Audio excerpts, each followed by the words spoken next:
He's really quite common. Uncle Roger, he's hardly that. By common, I mean that he's predictable. You always know what he's thinking and what his next move is going to be. Do you? If you know him so well, he should be absolutely no problem for you. Yeah. He's... Well, hello there. I am your host, Joel Sharpton, one half of the Articulate Coven, and this is my watch of the original supernatural soap opera, Dark Shadows. We're all the way up to 119. I cannot believe it, but here we are about halfway through the next collection of Dark Shadows. Imagine that when you watch these faster, you watch more of them faster. Anyway, I will remind you, if you're only watching these on YouTube, we're way ahead of you over at Patreon. You could go to Patreon and search for Articulate Coven, or you can go to articulatecoven.com/join. $2 or more a month gets you access to everything we do early and ad-free. $5 or more a month, you can vote on topics for our full episodes when we're in between shows of the Immortal Universe. And someday, whenever I get done with Dark Shadows, you'd have a say in what I do after this one.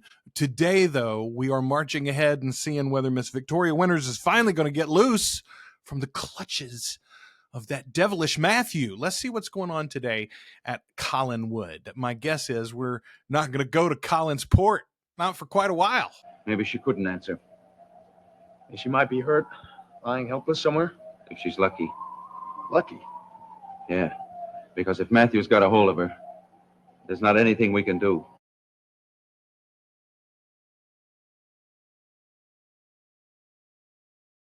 All right, pretty decent cold open for that one. And just generally, I'll say it just occurred to me at the beginning of this episode. I mean, and this isn't probably the first show to do this, right? But this is the predecessor of what I have talked about so often, which is what got me into soap operas as a kid, when they buried Hope alive on Days of Our Lives. She gets buried alive. And I don't know, they kept her down there for a week or two at least, I think. And on the show, I mean. And it was so thrilling to me as a kid. And since then, I've thought about it as a storyteller. And the way that we can tell these, teasing, ongoing narratives, it's something that I genuinely think about as a podcast producer, as a content creator, how can I leave you wanting a little more for tomorrow? And how long can I tease you with something like having Vicky locked up with Matthew? It's fascinating, is my point. I hope you're enjoying it as much as I am.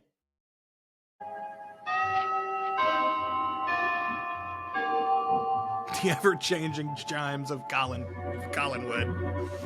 Under normal circumstances, yes. But if you'd seen Matthew at her throat as I did, you might not feel so confident. Vicky's a very vulnerable girl, and Matthew is a very desperate man. Matthew's miles away from here. Oh, I wish I could be sure of that. He couldn't be around here. It would be too dangerous for him. Carolyn is such a... Okay, first of all, what do you think those guys are all out there searching for? Like...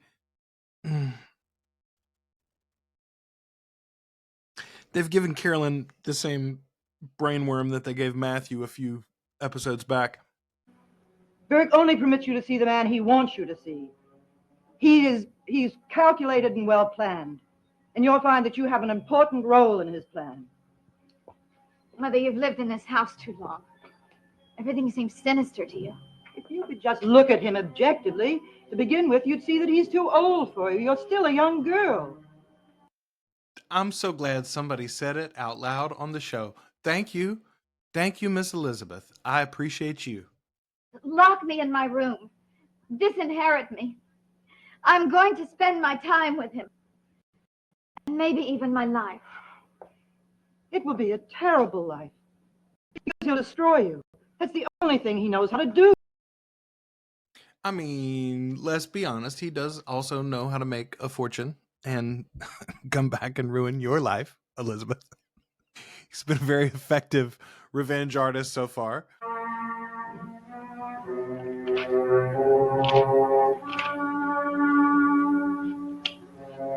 If you're such a grown woman, don't sit there in the parlor room with your mother and flip the magazine pages, ma'am. Go make yourself useful. Here comes Roger to tell us what.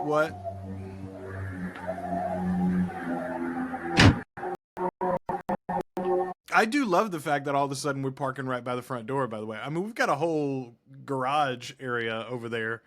Why would anyone park by the front door like that? I expect you to show some concern for a girl who may be in danger. Well, perhaps you expect too much from me. I expect you to have some compassion. I reserve that only for those who deserve it. Such as you, my dear. What an honor. Wait until you find what she's mad at Mama about. You won't have any compassion for her either, Raj. Listen, Carolyn. I'm going to try to appeal to your sense of intelligence, to make you understand what Devlin represents. What he represents to you is not what he represents to me. I don't know, Carolyn. The way this man talks about Burke sometimes, I think it might represent very much the same thing as it represents to you. Quickly, here are our 5 actors. We've got the 3 here and the 2 boys out looking for Victoria, which means, by the way, we're not going to get Vicky or Matthew this episode, probably. My guess is a resolution on Friday, maybe, hopefully. Let's cross our fingers. He's really quite common. Oh, Roger, he's hardly that. By common, I mean that he's predictable. You always know what he's thinking and what his next move is going to be. Do you? If you know him so well, he should be absolutely no problem for you. Yeah. He's simply the choosing up of sides. He will draw a line and stand on one side of this line. That will be for Devlin. What's the other side called? Everything and everybody. Burke Devlin against the world. That sounds like even odds to me.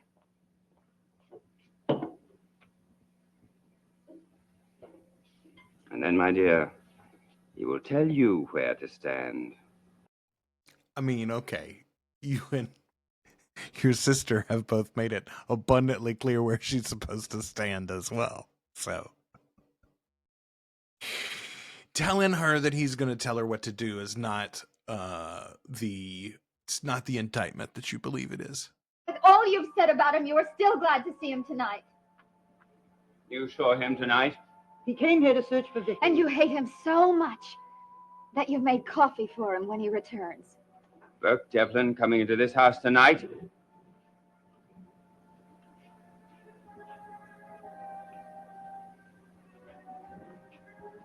Just remember, Liz, whatever happens, you've brought it on yourself. I said that the other day when she sent Joe to find where Carolyn was. I was an idiot earlier tonight. Well, I could hardly disagree with that. I shouldn't have swung at you. It wasn't the swing I minded, it was the connection I resented.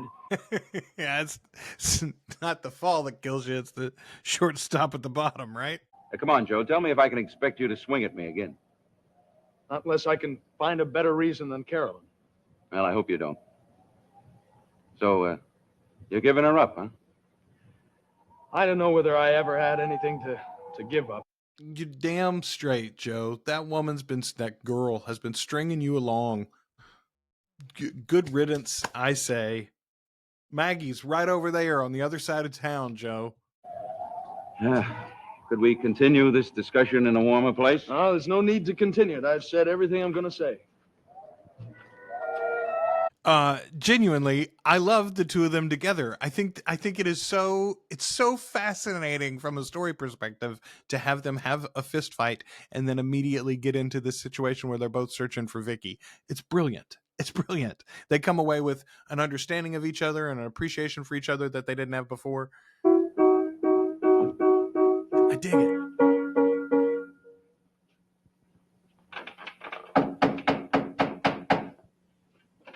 Yeah, playing chopsticks in your nightgown at 2 a.m. in the morning is really going to make you look like a grown woman. I've made a careful study of one particular menace. Yeah. Which I will deal with shortly. Why don't you deal with this menace immediately? Because I want to do a proper job on him, just as he did on me. Count on Monte Cristo, baby. Yeah. Like, Roger deserves it like few people ever do. See all that go to waste?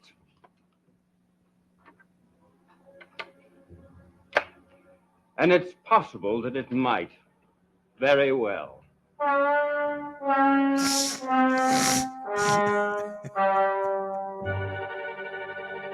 You gonna threaten him with a gun, Roger? Your sister invited him in. I can handle anything and anyone. Well, I just wanted to tell you you don't have to worry about handling me anymore. Fine. Send me a letter to that effect. I'm sorry to see this has happened to you. You used to be a very nice girl. I'm even nicer now. It must be the company I keep. It's impossible talking to you. Have you finally realized that? I was trying to be subtle. Girl, there are many things you are. Subtle is not amongst them. Oh my goodness. Check miles, just in case. You seem inordinately concerned. You seem unconcerned at all for a dude who very recently was part of a murder investigation. Like, Roger. Don't always be the villain, sir. I did not make my money on fantasy, Mrs. Stoddard. You didn't buy Logan's Enterprises for business reasons. Didn't I? No. And no one ever made money on revenge. I'll be the exception. Oh, of course he will. I question your premise there, Mrs. Stoddard. I don't know that. I think that it may be true that someone has made money on revenge before. There's every filthy trick in a book. Because I learned them all from you.